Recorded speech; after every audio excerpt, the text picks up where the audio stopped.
Кичинекей эшек жана чоң чарба. Илгери бир заманда Вася деген кичинекей эшек жашаптыр. Ал тоонун этегиндеги чоң чарбада жашачу. Бул чарбада уйлар, чочколор, тооктор, койлор жана аттар жашачу. Ар күнү жаныбарлар талаада иштеп, жүк ташып, жем терип, жумуртка берип, сүт берип жатышчу.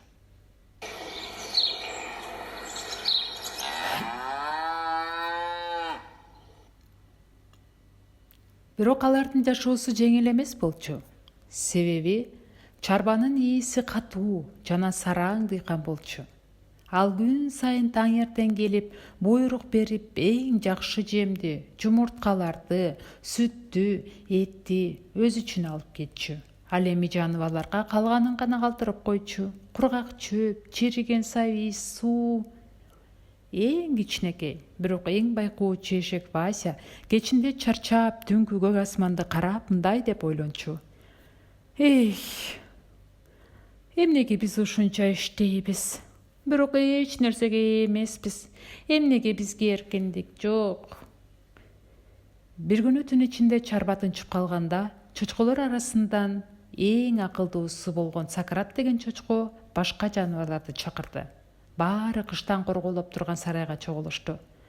«Достор», деди Сократ, «биз дайыма дыйканга иштеп келебиз. Ал болсо бизди ачка калтырат. Бирок биз өзүбүздү башкара алабыз да. Эгер биз бирге болсок, бизге эч ким керек эмес. Дыйканды кууп чыгалы». Баары тынч туруп калышты. Бирок бир аз убакыттан кийин тоок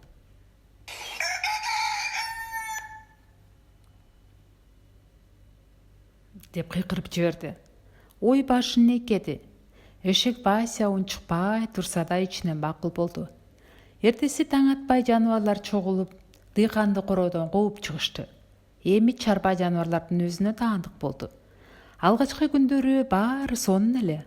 Ар ким өз милдетин аткарды. Эшек Вася суу ташыды, уйлар сүт берди, тооктор жумуртка басты, чочколор болсо биз эсептейбиз деп короону башкара баштады.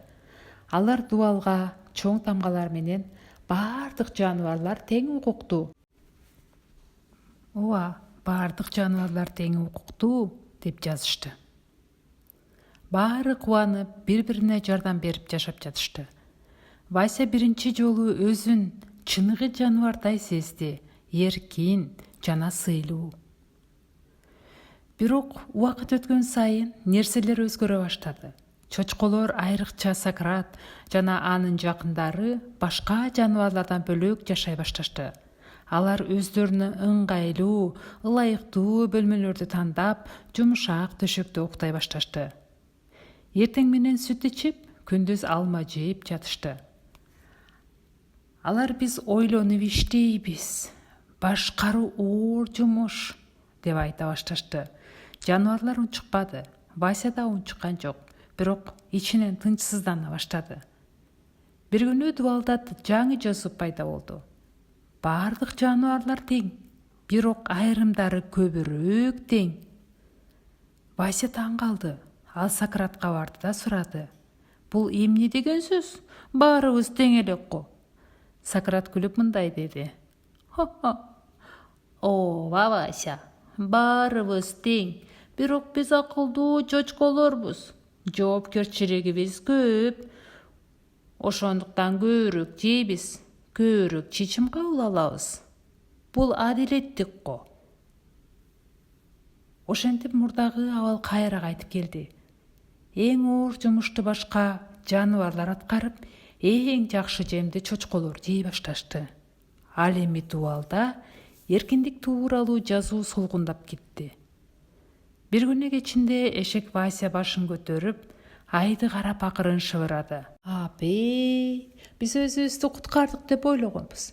Бирок чындыгында биз башка дыйканды эле алмаштырдык. Эми ал чочко гана. Балдар, эшек кичинекей болчу, бирок жүрөгү чоң эле. Эгер ар дайым чындыкты айтсаң, жакшылыктан үмүт үзбөсөң, бир күнү баардыгы оңолот.